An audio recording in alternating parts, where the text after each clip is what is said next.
Desde el Centro Cultural de España y desde la Agencia Española de Cooperación Internacional, ahí tenemos a Javier como director de Cuadernos Hispanoamericanos, pues esperamos y deseamos que hayan sido unas jornadas de verdad fructíferas para todos, tanto para las personas que habéis venido a escuchar a los ponentes como para los ponentes, y que hayan sido fructíferas no solo las charlas que hemos tenido aquí o que habéis tenido aquí, sino los encuentros o las charlas que hayáis podido tener fuera del Centro Cultural de España, ¿no? Que comentaba hoy en la comida con Javier que siempre surgen proyectos, iniciativas y conocimiento de personas que luego dan lugar a otras aventuras, ¿no? Y solo como recordatorio deciros que como colofón de estas jornadas vamos a tener esta noche, en principio a las 8, cuando termine esta mesa, un concierto, una performance musical de un grupo de músicos que actúan por primera vez aquí en México, que se llaman Cíclopes. Es, como os digo, a las 8 en el Espacio X, que está en la planta baja, dando a la calle Donceles. Así que nada más, muchas gracias y adelante con la mesa. Hola, buenas tardes. Muy bienvenidos a esta última mesa del Festival de Cuadernos Hispanoamericanos. Nos acompañan en esta mesa Emiliano Monge, Katia Dawi, Alejandro Zambra y Socorro Venegas. El título de la mesa lo pueden leer atrás de nosotros. No sé si vamos a llegar a ese lugar, pero vamos a intentar partir de ahí. El título es El origen de la escritura. Es muy amplio y también creo que seguro que los cuatro han respondido 1 millón de veces cómo empezaron a escribir y todo eso. Discúlpenme si los llevo de nuevo hacia ese lugar, pero no sé a dónde más los puedo llevar. Pero antes de hablar del origen de la escritura, me interesaría pensar en el origen de la lectura, ¿no?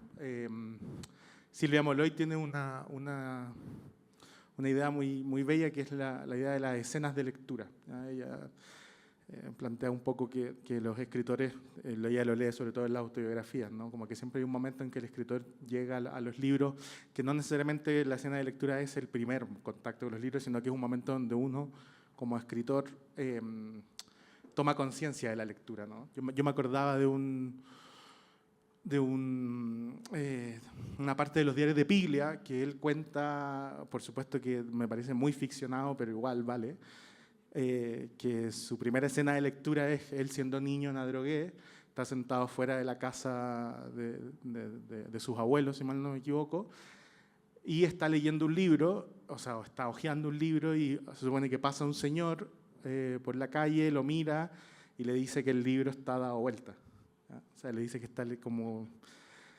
Y se supone que ese señor es Borges, que es en la mentira de la historia, ¿no?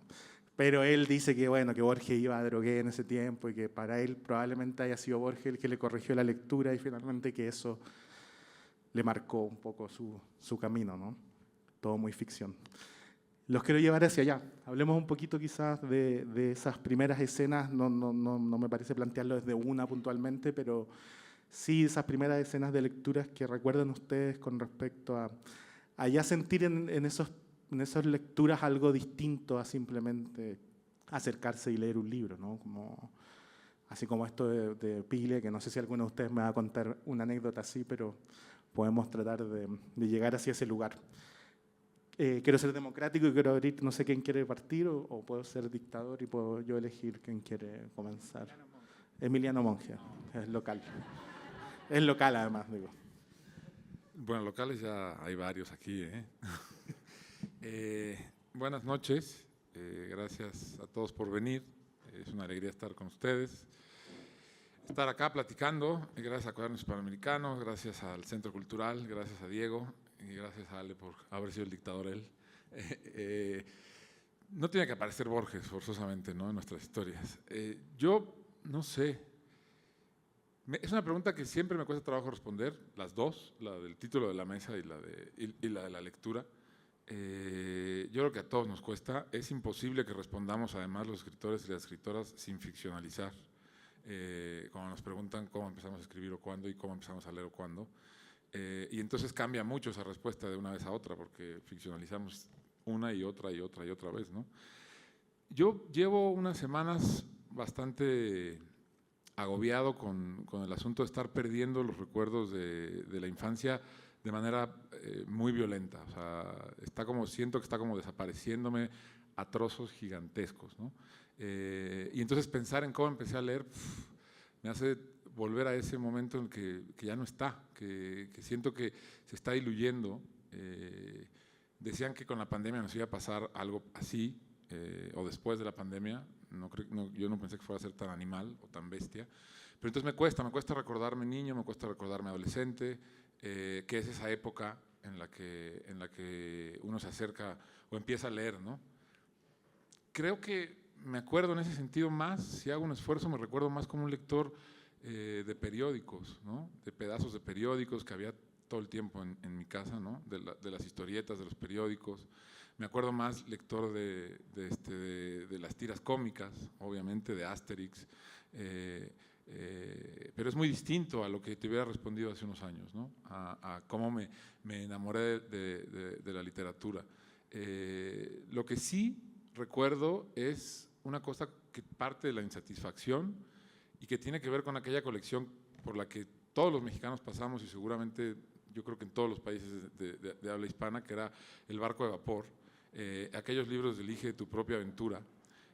Y me refiero al asunto como de la inconformidad, porque nunca cuando elegía esa aventura me gustaba la que había elegido. O sea, siempre tenía la sensación de que había elegido mal y que me había equivocado, y volvía y la otra elección era igual de mala, ¿no? O sea, tenía la sensación, y en algún momento empecé como a escribir mis opciones, ¿no? Y creo que ese era un juego muy infantil, que algo marca, pero incluso eso siento que ya no es parte de mi pasado, que se está como deshaciendo, ¿no? Entonces, el tema de la mesa me parece particularmente incómodo y me molesta que lo hayan cambiado, además, porque tenía otro en este momento específico. Sí. Bueno, buenas noches, gracias por estar aquí. Yo quisiera tener el efecto Emiliano en mí y olvidar la infancia. Me acuerdo muy bien, me acuerdo muy bien. Cuando era chica estaba de moda Marco en la tele, y se llamaba Marco de los Apeninos a los Andes. Y yo tuve esa terrible triple coincidencia de estar viendo Marco en la tele, de que mamá se fue a Italia a enterrar a su primer esposo en un viaje que iba a ser 10 días y duró 3 meses, y estar leyendo Corazón de Edmundo D'Amicis. Eso era 1986, yo tenía 9 años. Y recuerdo cuando acabé el libro, corrí a la sala, y mi papá estaba cocinando, comiendo, no me acuerdo, y quería que él, o sea, yo creí que cuando yo terminaba el libro, él sabía lo que yo había pensado. Y ese fue el instante en que descubrí que los demás no sabían lo que yo pensaba. No sé si me dejo entender. Y entendí que eso era solo mío y que ese efecto era solo para mí. Entonces yo fui muy emocionada, con Corazón acá bajo el brazo, además de hacer la pregunta horrible de ¿cuándo va a volver mi mamá? Le dije, quiero escribir. Y me dijo, ¿y de qué vas a escribir? Y le dije, de los trucos de MacGyver. O sea, ¿no? Pero tenía ya una idea de que lo que había que contar era el truco, de lo que había que contar era el artificio. ¿No? Años después, tú eres MacGyver, o sea, eres en el sentido en que vas a ser una señora panzona que no puede arreglar su propio auto. Hay una foto muy famosa de él 40 años después, ¿no? Entonces, como yo venía de un hogar bastante complicado, y a la vez tenía la suerte de las piernas largas, entonces ocurrió 2 cosas en paralelo, que fue cómo me voy de mi casa a esta edad sin irme, ¿no? Entonces, por un lado fue el atletismo, los 100 metros planos, las maratones, correr 3 kilómetros todas las tardes y después de correr, leer. Entonces había un entrenamiento de exterior del pasaje veloz y un entrenamiento de interior que era la lectura, donde además de los paisajes, habían las vidas de otros que a veces eran, por supuesto, mucho peores que la mía. Entonces tuve esas 2 alegrías que me permitieron sentir que había una solidaridad que nacía muy, muy cerca de mi propia casa, no necesariamente en mi casa, ¿no? Entonces, leer fue lo primero que quise ardientemente, ¿no? Apasionadamente, y de lo que más estaba orgullosa, ¿no? Entonces, fui una niña que jugó mucho, pero yo jugaba ligas y access con el libro y tuve la suerte que nadie nunca me hizo bullying por eso. Y más bien me decían, ¿qué estás leyendo? Y qué bien corres, ¿no? Tenía esa suerte del piropo doble, algo así.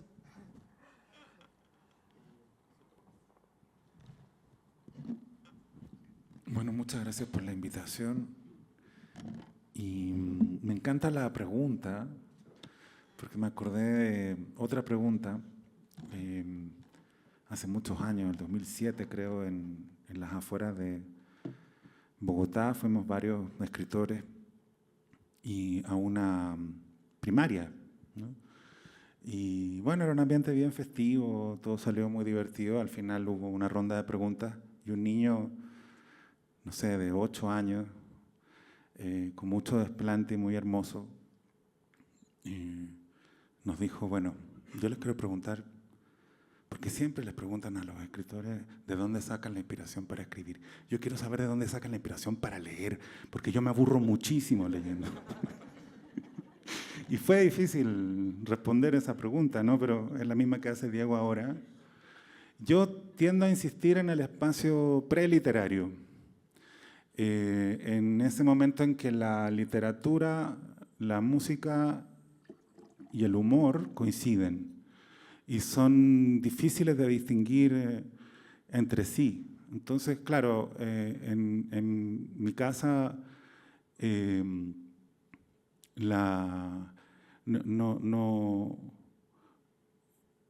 no siempre era posible distinguir entre la música y el humor.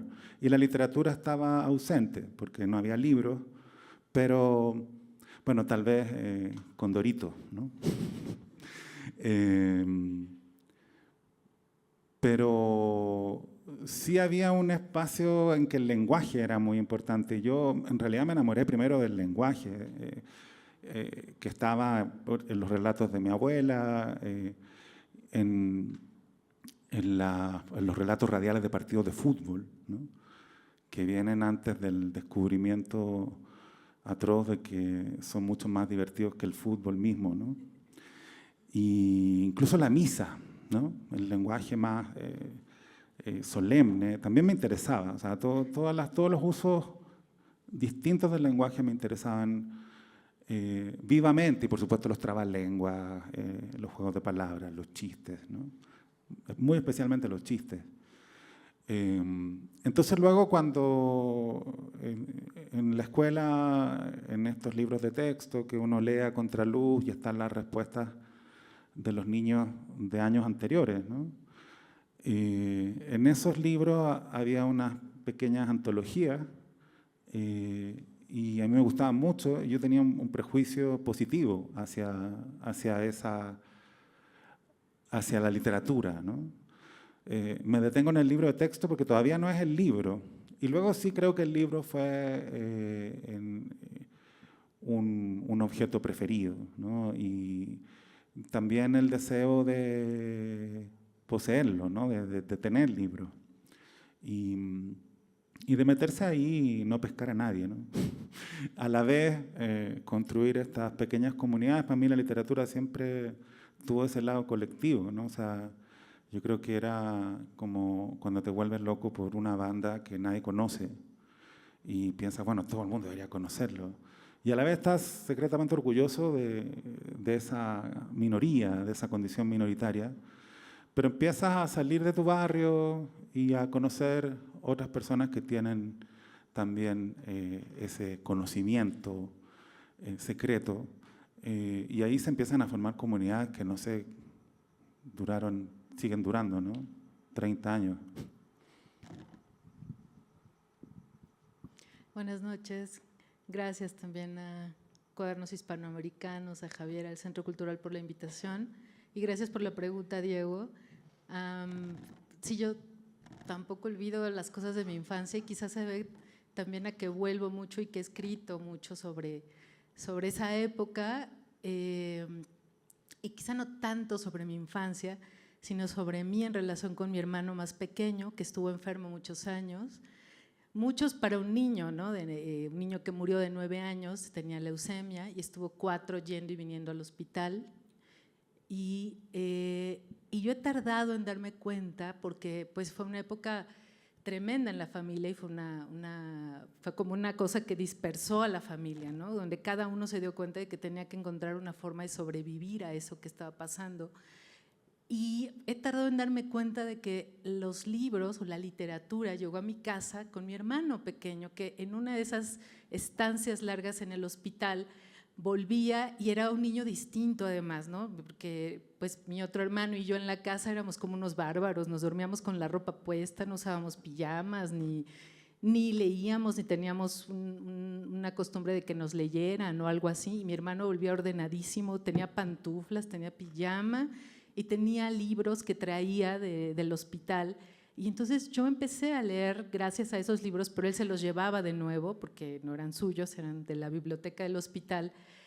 Y cuando mi hermano muere a los 9 años, yo tenía 11, alguien vino al funeral y olvidó una novela que yo me quedé, no sé cómo, pero me la apropié y esa fue para mí en esa crisis familiar tremenda. Ese fue mi asidero, fue algo que yo descubrí pues que ahí había una historia que tenía un final, que el duelo podía ser acá en el mundo de las personas, que podía ser incierto cuánto duraría, pero allí las cosas terminaban y las cosas podían cambiar también, ¿no? Yo podía imaginarme otras cosas. Entonces no solo tengo muchos recuerdos de mi infancia, sino además me he dado cuenta de que los he creado y en mis cuentos, cuando vuelvo a esos episodios, a la enfermedad de mi hermano, he llegado a construir historias. Por ejemplo, me acuerdo que una vez entré al hospital a verlo porque mi mamá nos coló a mi hermano y a mí, y mi hermano nos extrañaba mucho y quería vernos y tal, entonces mi mamá nos metió al hospital y yo me acuerdo que vi cómo una enfermera abría una llave y salía leche porque pues, todo el piso era de niños enfermos y yo estaba fascinada, pero no podía recordar el momento en que llegué a la habitación de mi hermano. Y entonces hasta hace muy poco, con el cuento publicado y yo contando esto en entrevistas, de ese recuerdo tan intenso de infancia, y mi madre me dice, jamás hubieran podido entrar, o sea, no pasó. Y luego con mucha sabiduría me dijo, pero qué bueno que pienses que sí. Porque ahí hay un consuelo, ¿no? En la memoria y en esa memoria alternativa que yo hablaba con Katia, de mis recuerdos inventados no dejan de ser verdad por el simple hecho de que la realidad los esté contradiciendo. Entonces, aprendí también que esos objetos, que los libros me ayudaban a sobrevivir y tiempo después me afilié a una biblioteca pública y seguí leyendo y no tuve esta cosa de poseerlos, ¿no? Porque tenía que devolverlos y porque mi hermano ya me había enseñado que iban y ven, los libros se iban, llegaban, había que aprovecharlos y leerlos y devorarlos y seguir. Y en esa época también mi padre comenzó a comprar como loco enciclopedias, o sea, no había nadie con más entusiasmo que le abriera la puerta a esos vendedores que iban de casa en casa vendiendo enciclopedias. Los recibía con un cariño, les preparaba agua de limón, los escuchaba todo el tiempo que fuera y les compraba las enciclopedias que además pagaba a plazos. Entonces estaba endeudadísimo, pero también, igual que me pasa con mi hermano cuando pienso en que empecé a leer por esos libros del hospital, también me di cuenta de que mi papá, de alguna manera, nos hizo un refugio, nos llenó de los libros que él pensó que iban a ser útiles. Y la verdad es que había poquitos tomos que sí me funcionaron, los de mitología griega, los que me contaban historias, por supuesto, los que me llevaban a otro lado. Pero él hizo ese refugio y es algo que he aprendido a agradecerle hasta hace muy poquito. Katia, te quería preguntar, tú enseñas escritura y compartes la escritura con los alumnos y todo desde hace un buen tiempo. Y me imagino que el tema, obviamente, del origen de sus proyectos y de cómo se van acercando es algo que me imagino que es algo que se sociabiliza mucho y que tú lo vas percibiendo. Y no sé si has encontrado como puntos en común con respecto a ese origen de escritura que hay en muchos de ellos, que a lo mejor son más chicos o que son de tu misma generación, o como cosas que detectes con respecto a ese inicio que muchas veces necesita un empujón, por ejemplo, de parte de uno que le enseña, ¿no? Como ¿hay experiencias que además te han hecho pensar también en tu acercamiento a la escritura misma a partir de ese convivir con ellos y con esas experiencias? Sí, es una linda pregunta, sí. Lo que tiene de hermoso enseñar es que es un lugar común decirlo, pero acompañar línea a línea una escritura hace que también tú revisites tu propia escritura línea a línea. Me doy cuenta de algo que está ocurriendo mucho y es la pérdida de la atención, por ejemplo, ¿no? La pérdida inmediata de la atención, el deseo inmediato de publicación, de asociar la vida de una escritora o de un escritor con esto. Esto no tiene nada que ver con escribir. Digo, las ferias, los congresos, los viajes, ¿no? Y les digo la verdad de la milanesa, en peruano, ¿no? Escribir es poner el poto en la silla, el culo, ¿no? Que quedarse. Pero hay algo que ocurre cuando esto del entramado, del entretejido, de buscar el lenguaje, el fraseo, ¿no? Les digo mucho, miren, todos acá somos unos parlanchines, ¿no? En la universidad, en el taller privado, pero en la escritura tenemos que desconocer ese lado que tiene la tentación de narrar, de explicar y de justificarse. No hay que dar ninguna explicación nunca. La escritura es un arte demostrativo. Hay que demostrar, ¿no? Y se los pruebo en el ejercicio más tonto, ¿no? ¿Cómo estás? Bien. ¿Qué tal está el día? Lindo. No dice nada. Pero si de pronto dices, hizo 23 grados, salí a caminar, me pude sacar por fin la chamarra, la casaca, la campera, pasé por una estantería y vi un libro que buscaba hace tiempo. Bueno, eso me prueba que el día estuvo lindo para ti. Entonces, ¿cómo convertir todo en imagen? ¿Cómo convertir el dolor en arte? Y sobre todo, no usar la escritura para que el otro sea testigo de tu trauma. Algo que me encanta, donde yo enseño en la Universidad Nacional de las Artes, que también enseña aquí Mercedes Halfon, es que se les prive a los alumnos tramitar el trauma ahí, porque los profesores no somos psicólogos y no vamos a saber qué hacer con eso. En el sentido en que la escritura va a ser siempre revivir o repasar algo, ¿no? Un origen quizás doloroso, trágico, traumático, pero una cosa es terapia, otra cosa es la escritura. Bueno, vivo en Buenos Aires, psicoanálisis todo el tiempo, para bien. Entonces, quiero decir con eso que principalmente es, así como el perro, cuando se enferma le pones un collar isabelino para que no se necrose la herida con la saliva, hay que ponerle a la mano cuando se escribe el collar isabelino para no lamer la propia herida, ¿no? Y acordarnos que en verdad se cicatriza con azúcar y no con sal, ¿no? ¿Vieron estos, les digo, no? Acuérdense cuando estos médicos africanos, cuando no tenían vacunas y no tenían ninguna inyección, descubren la cicatrización por segunda intención de adentro para afuera, no de afuera para adentro, con azúcar y miel, ¿no? Entonces, acuérdense de la piedad en la escritura, ¿no? Acuérdense de la piedad.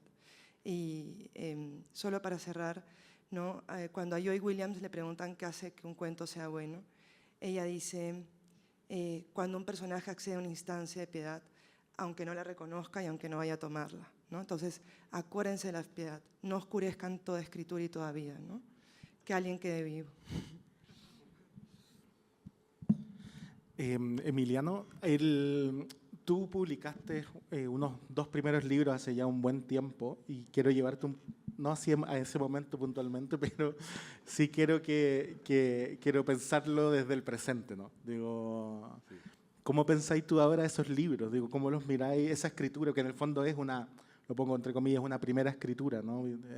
Pues, al menos en términos de publicar, ¿no? Digo, por supuesto que antes de eso hay mucha más escritura antes de un libro siempre, pero también son textos, yo lo pienso como lector, que lo siento muy distinto un poco a lo que ocurrió después con lo que seguiste publicando a propósito de la mesa anterior también, que se estaba hablando de la voz y todo eso, ¿no? No sé cómo miráis tú esos libros y si te reconocís todavía en qué cosas en esa primera escritura.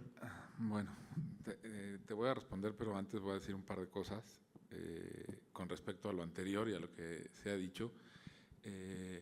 De pronto pensé que una de las cosas por las que escribí, una de las certezas que tengo de por qué escribo es para que no me pusieran académico nunca en ningún lugar. Pero bueno, entonces, a veces escribimos y no sirve de nada, ¿no?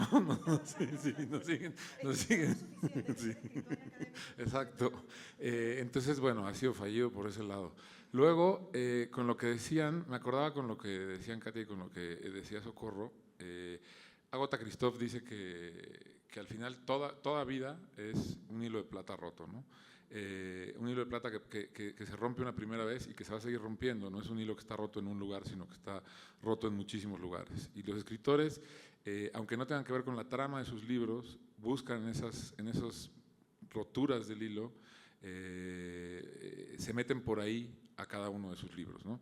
Y creo que tiene que ver un poco con lo que decía Socorro, por ejemplo, del libro del hermano, ¿no? Y pensaba con lo que decía Ale y con el tema de la mesa, que uno se enamora de la lectura porque se enamora de la lengua, ¿no? Y después uno se enamora de la escritura o se vuelve escritor porque se enamora del lenguaje. Y creo que eso sí es algo que podríamos a lo mejor compartir, porque al final la escritura se vuelve ya una lucha y un conflicto con el lenguaje y un gozo con el lenguaje y un acto de piedad y un acto de rabia y un acto de coraje, ¿no? De combate. Y en ese sentido pienso en esos primeros libros como única y exclusivamente un combate con el lenguaje, ¿no?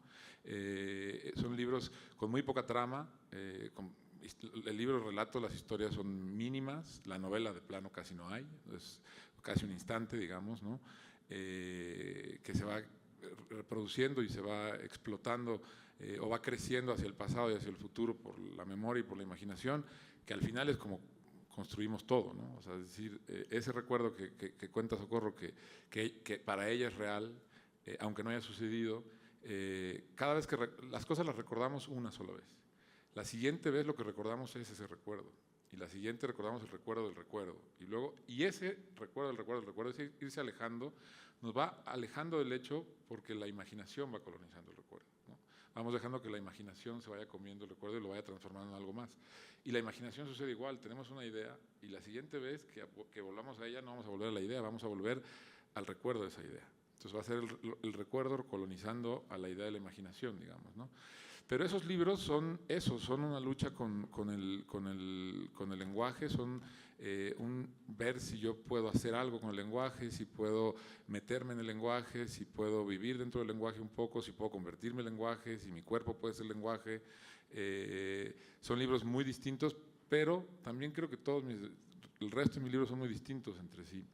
Y me siento tan lejano de aquellos como del anterior. O sea, hay una parte de mí que trata como de hacer un corte de caja cada vez, justo por lo que estoy diciendo, porque escribir es siempre relacionarse con el lenguaje de un modo nuevo, de un modo, aunque sea una mentira o un autoengaño virginal, ¿no? Un modo en el que por primera vez te vayas a pelear con eso. Yo sí reconozco que estoy utilizando una solución o alguna cosa que ya usé antes, paro, ¿no? Es como volver a concebirlo todo, ¿no? Aunque sea, al final pelearte, sentarte como dices, es poner el culo en la silla y se trata de tratar de empujar 1 milímetro tus límites, ¿no? Tus límites ante el lenguaje, tus límites ante todo lo que implica la escritura, ¿no? Entonces, sí lo siento lejos, lejísimos, pero siento lejísimos también el libro anterior y el que va a salir, porque yo ya lo acabé. Para mí ya eso ya está acabado, aunque todavía no ha salido. O sea, luego por eso también odio cuando el libro sale y dices, puta madre, tengo que hablar de esto, ¿no? Porque de verdad uno está yo estoy tratando de que eso ya esté en algún lugar ajeno, en algún lugar distinto, ¿no? Porque implicó un tipo de relación con la lengua, con el lenguaje, ¿no? Y con las referencias que hablaban en la mesa anterior, ¿no? Con cómo uno también cuando está escribiendo, además de que está generando un mundo, y nos puede parecer cursi o un lugar común, pero es verdad, uno está generando una burbuja que está habitada, que está creciendo. También hay una segunda burbuja que es lo que está utilizando para generar ese mundo, ¿no? Y esas referencias también se van, ¿no? Entonces tiene que ver con la lengua y con la lectura también, ¿no? Es como si hubiéramos estado coordinados, porque yo también me fijé en los carteles y la pregunta es sobre el cartel de Alejandro Zambra que dice poeta y novelista, ¿no? Yo, al único que le pusieron detalles así muy novelista, además, solo novelista. Pero yo quiero hablar del poeta, porque estoy yendo a los orígenes, ¿no? Claro, tú, Alejandro, partiste publicando 2 libros de poesía y luego vino una seguidilla de libros de narrativa, que para mí son libros, obviamente, que nunca dejaron de estar vinculados a la poesía desde distintos lugares, ¿no? Y en los últimos años te has dado el gusto, además, de publicar poemas en medio de esos libros de narrativa, ¿no? Quiero que nos cuentes un poco cuál es tu vínculo hoy con la poesía, que a lo mejor algún lector podría pensar que es algo que quedó solo en el inicio, pero yo creo que si uno lo mira con un poco más de atención, lo que tú has hecho en tus libros es algo que está siempre ahí y me imagino que muchos también imaginan que nunca has dejado de escribir poesía, aunque no esté publicada concretamente, ¿no? ¿Qué queda de eso? ¿Qué hay de eso? Uy, bueno, sí hay un momento inicial en la escritura que no tiene forma y lo necesito, y en días muy ocupados por otras actividades es lo único que hago. O sea, un boceteo muy improductivo probablemente, pero que realmente me convoca, ¿no? O sea, es algo que hago con alegría. O sea, yo tuve la suerte que la escritura, sobre todo por influencia de mi abuela materna, que nos decía todo el tiempo, escriban, lleven un diario de vida, desahóguense. Tenía esa obsesión, aunque ella misma no era una gran lectora, o yo no recuerdo nunca haberla visto leyendo una novela. Sí nos decía a todos sus nietos, escriban, escriban. Y como ella era la persona más divertida que conocíamos, quizás la única persona divertida que conocíamos, le hicimos caso y entonces escribir era un hábito y un juego. Yo creo que nunca ha dejado de ser eso.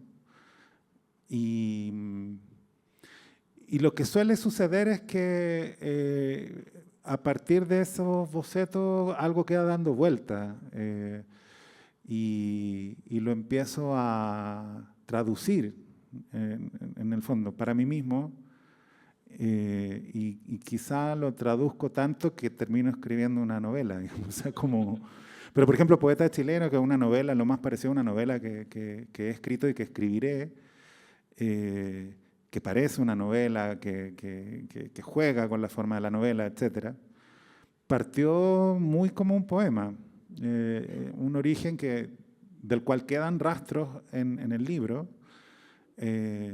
O luego pasan cosas también.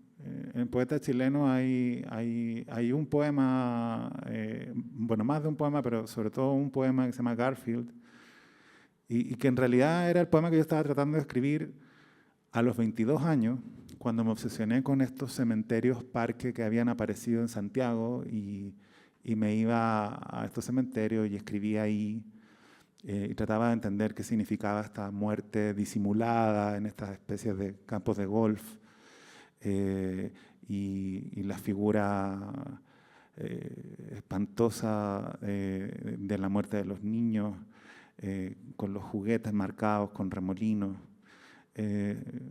Yo creo que estuve un año en ese proceso de escribir acerca de los cementerios parque y nunca me resultó nada, ¿no? Y luego, no sé, 15, 17 años después, cuando estaba escribiendo Poeta Chileno, decía, bueno, que hay 2 personajes. En algún momento estaba estancado y dije, en realidad lo que tengo que hacer es escribir los poemas de estos personajes. Y me dediqué, no sé si un mes o algo más, suspendí la escritura de la novela y me puse a escribir los poemas de ellos, a imaginarme los poemas de ellos. Algunos malos o posiblemente malos, otros buenos, sin la intención de ponerlos específicamente en lugares específicos de la novela, ¿no? más bien era una forma de conocerlos, ¿no? Y de perderlos y de acercarme a ellos al mismo tiempo. Y ahí en 5 minutos de pronto apareció ese poema que escribió Gonzalo, yo no me atrevería a decir que lo escribí yo, y que era exactamente lo que quería escribir a los 21, creo que tenía. Entonces, si exagerara, podría decir que me demoré 18 años en escribir esa novela. Pero no, en realidad la escritura es así. O sea, muchas veces no resulta, cuando estamos acá delante de ustedes, da la impresión de que somos productivos, porque hemos publicado, de hecho, libros, entonces ha habido algunos resultados de ese proceso, pero escribir es escribir mal, es equivocarse, reformular, enamorarse del error, entenderlo como una virtud, modificarlo todo. Y con la poesía tengo una relación muy viva, o sea, y escribo a veces, lo que suele suceder es eso, que a partir de algo que podría ser un poema, termino elaborando en una clave más narrativa. Pero también me ha pasado lo contrario, y tengo poemas inéditos que me ponen muy nervioso mostrar, entonces no lo hago. Socorro, en tu caso, este año se reeditó tu primera novela, si no me equivoco, en España, ¿no? Y que se publicó hace como 15 años, ¿cierto? ¿Cómo, hablemos, porque también es volver un poco al origen, pero además lo quiero pensar también como vinculado a tu labor de editora, que yo creo que también la lectura de uno sobre lo que escribió obviamente se va modificando y se modifica quizás más aún si es que uno decidió dedicarse al oficio de editar a otros también, ¿no? Que es tu caso. No sé cómo fue volver ahí a ese lugar, ¿no?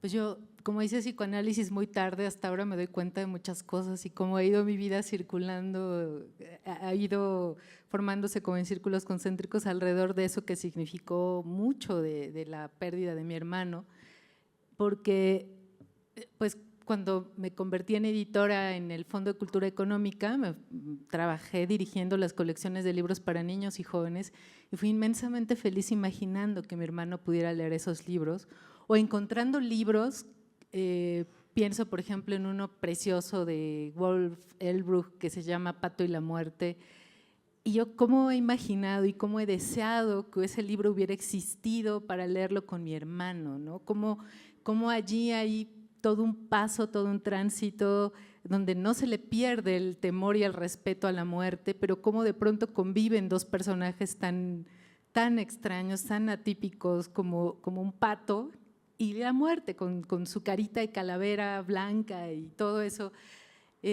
para hacer un cuento que a cualquier persona de cualquier edad, y eso es algo fundamental entenderlo en la literatura para niños, que prefiero eso a decir literatura infantil, ¿no? Porque es toda la diferencia. Que entendamos que un buen libro para niños es un buen libro para cualquier persona, independientemente de la edad y las trayectorias de lectura que tengan. Y ese es un tratado de filosofía en un cuento así de breve, con unas magníficas ilustraciones y que además se lee mucho, sobre todo en espacios donde es importante, en hospitales, claro, y en espacios de estudios de tanatología, pero es un libro que a mí me ha parecido indispensable. Entonces, encontrar eso en mi trabajo, darme cuenta también ya después del fondo, editando en la UNAM, pues que tienes que establecer una línea entre esa lectora soñadora que has sido, que eliges tus lecturas y el trabajo que tienes que hacer, que es súper exigente en una institución, en un proyecto que tiene unos objetivos muy claros, pues bueno, allí hay un tiempo como para que te puedes hasta amargar un poco si no lo entiendes, ¿no? Porque el 90% de los libros que llegan a la mesa de un editor se rechazan, o sea, es más o menos es en esa proporción. Y una de las noticias felices recientes es esta que mencionas, Diego. Mi primera novela se llama La noche será negra y blanca, se publicó hace 15 años en ERA y era un libro que yo estaba guardando mucho, que me demoraban, nunca me tuve la prisa de querer publicar. Ya había publicado un primer libro de cuentos en un programa editorial que se dedicaba a apoyar desde el Estado a jóvenes autores que vivieran en el interior del país. Antes le decían provincia, yo vivía en Cuernavaca, y escribo esta novela con una beca del Centro Mexicano de Escritores, que ya no existe, y en esa época los tutores eran Carlos Montemayor y Alicho Macero. Y fue pues un trabajo de mucha exigencia. Terminé el libro, luego tuve una residencia en Nueva York para terminar, para afinar, y volví muy feliz con mi libro y lo guardé. Y un día Daniel Sada estuvo en Cuernavaca para dar un taller y le pregunté si podía leer la novela y me dijo que sí, fue muy amable, muy generoso, pero también me advirtió que la iba a poder leer después de muchos días y que un día me iba a decir lo que le parecía el libro. Entonces, pues, lo que sí me pasó, y le contaba a Katia, que como soy hipocondríaca, entonces yo le di el libro a Daniel Sada y quise olvidarme de que ya lo había soltado y me inventé una enfermedad y ya no volví al taller. Y a los 2 días Daniel Sada me estaba buscando porque resulta que lo había empezado a leer y que lo leyó en una noche y ahora lo que quería era conversar conmigo sobre el libro y me dijo, ya lo tienes que soltar, ya públicalo. Y se quedó pensando unos minutos, no sé con quién recomendarte porque me he peleado con todos los editores, pero había uno con el que no se había peleado, que era Marcelo Uribe, y entonces pues le llevé el libro a Marcelo, y Marcelo me contestó pronto y se publicó allí. Pasaron 15 años y ahora de pronto pues hubo un interés en la editorial, 2 editoriales independientes en España, Contraseña, que me habían estado buscando porque querían publicar la novela, pero los derechos estaban todavía allí, pues que no los soltaban en ERA. Por fin se pudo. Y al mismo tiempo, también este año en Argentina, una editorial que me gusta mucho que se llama La Parte Maldita, también la están publicando y me siento también muy feliz y muy agradecida con la edición independiente porque pues logran lo que los grandes grupos a veces no pueden, esa atención que le dan a un libro, y esto que han hecho en Argentina ha sido fantástico, lo han movido mucho, y voy a ir, en unos días voy a estar allá para presentar esa novela, que es una novela sobre muchos de estos orígenes de los que hablamos, más hablar del, lo quiero recordar porque fue una de las primeras mesas aquí donde hablaba Karen Villeda sobre el alcoholismo de su padre, y yo estaba escribiendo de eso en esta novela sin mucha conciencia de que estaba contándome allí también, de que hablaba de la muerte de mi hermano en esa novela también, sin que existiera esta cosa que hoy llamamos autoficción, y nunca me ha importado tampoco ponerle esa etiqueta ahí. Sé que estamos un poquito en el tiempo, quería solo hacer una última pregunta a ti, Katia, que a propósito de Argentina. Estaba pensando en el origen, también porque Katia vive hace muchos años en Argentina, también ahí en esos desplazamientos surge un nuevo origen, por así decirlo. Y yo no sé si lo has pensado acerca desde la escritura, ese desplazamiento, cómo ha influido el estar en Argentina con una lengua que se supone que es nuestra lengua, pero que también tiene una serie de otros matices que también modifican, creo yo, la escritura. No sé cómo lo ves tú en tu proyecto también. Sí, pienso, ¿sabes, Diego? En cuando escriben los chicos y las chicas de la clase en Word, el Word les saca las tildes argentinas, ¿no? Poné, vení, sentate. El Word se niega a hablar en argentino, en porteño, qué sé yo. Se niega, les cambia todo. Y un poco yo soy el Word de mí misma. Quiero decir, para empezar, por cómo me veo, nadie me dice nunca que soy peruana, ¿no? Incluso acá estoy comiendo en un lugar y me dicen, ¿Finnish? No, señor, gracias. Se sorprenden que hable tan bien español. Entonces, hay algo de que yo, viniendo de un padre palestino y una madre de ascendencia italiana, y viviendo en Lima, hay algo muy extranjero en mí. Eso es lo que debo decir.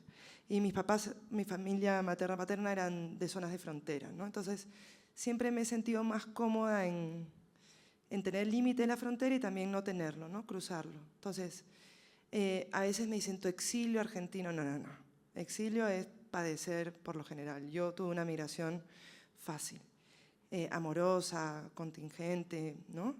Pero a mí lo que me gusta vivir allá, además de que te dan el DNI cuando llegas, cosa que no hace otro país en el mundo y que es muy acogedor, es que todavía la gente se indigna, ¿no? Se marcha, la gente se queja, está bloqueada otra vez sí, está bloqueada, pero todavía la gente marcha y se indigna, ¿no? Y en Lima no es así, a menos que el muerto sea de Lima, no se marcha. Entonces, mi escritura sí se ha visto permeada por mis lecturas, o sea, yo creo que Argentina es el país donde mejor se está escribiendo. Entonces, vivir ahí me hace sentir que accedo, aunque sea periféricamente, a lecturas increíbles, a discusiones, a debates inteligentes aún, y a esta solidaridad que pese a mi ley aún existe y que yo muchas veces en mi país no la observo, ¿no? Autocríticamente también. Entonces, yo viniendo de Lima y siendo mi paisaje profundamente marítimo del Pacífico, ¿no? Un paisaje más muy mentiroso, ¿no? Un nombre tan falso, Pacífico, solo te puede ahogar ese mar. Y al mismo tiempo sé que vivo en una ciudad que nació en el rumor y en el chisme, ¿no? Las tapadas, y que mi ciudad también, cuando hay alerta de tsunami, la gente va con su silla a ver la destrucción, ¿no? No ha habido tsunami todavía, pero hay esa cosa carroñera, ¿no? Entonces, tengo la suerte de vivir en San Telmo, muy cerca del Río de la Plata, ¿no? Pocas veces se entiende que Buenos Aires está rodeada de agua. Entonces yo, cuando necesito el agua salada, voy al agua dulce, a ver esta pátina del río, escuchar la naturaleza, y es muy raro ver desde estos escombros que deja la dictadura, ¿no? Y por eso se forma esta reserva natural que tiene la Reserva Ecológica Costanera Sur. Es muy raro ver desde ese silencio y de esos árboles tan raros que no pertenecen al paisaje de Buenos Aires, te volteas y ves los rascacielos y entiendes que este es el último refugio que queda de pulmón, ¿no? Y eso cambia mi escritura, ¿no? La va volviendo lentamente de agua dulce, ¿no? Lima tiene muy poca agua dulce, ¿no? Es un valle con 3 ríos, cada vez más secos. Un río hablador que se seca, ¿no? Ahí se llama el río Rímac, el principal. Entonces, sí cambia mi escritura en el sentido que le quita la sal y la vuelve más porosa, ¿no? Cambia la arena gruesa por la arenilla, ¿no? Y cambia el río, los puquios, ¿no? En que he hecho estos ríos subterráneos, por un río más hondo donde la dictadura dejó muertos, ¿no? Entonces, a mi país no se migra por el mar, ¿no? El mar no es como quizás el Atlántico, un cementerio, es otra cosa, es una fiesta el Pacífico, ¿no? Un mar muy productivo, en fin. Pero sí pienso que el Río de la Plata, ahí hubo tanta muerte, entonces aún estoy pensando en esta cosa tan disímil, ¿no? Tan cerca y a la vez tan lejos, ¿no? Son ríos y mares que no se juntan nunca y sin embargo también se juntan. Creo que ahora sí tenemos que también está mirando el jefe que hay que acabar con todo esto. Muchas gracias a los 4 invitados, muchas gracias a ustedes por estar aquí. Hay una actividad final, así que ojalá se puedan quedar. Creo que es afuera, ¿no? Y nada, están todos muy invitados. Bueno, muchas gracias al festival y muchas gracias a todos por estar acá. Buenas noches.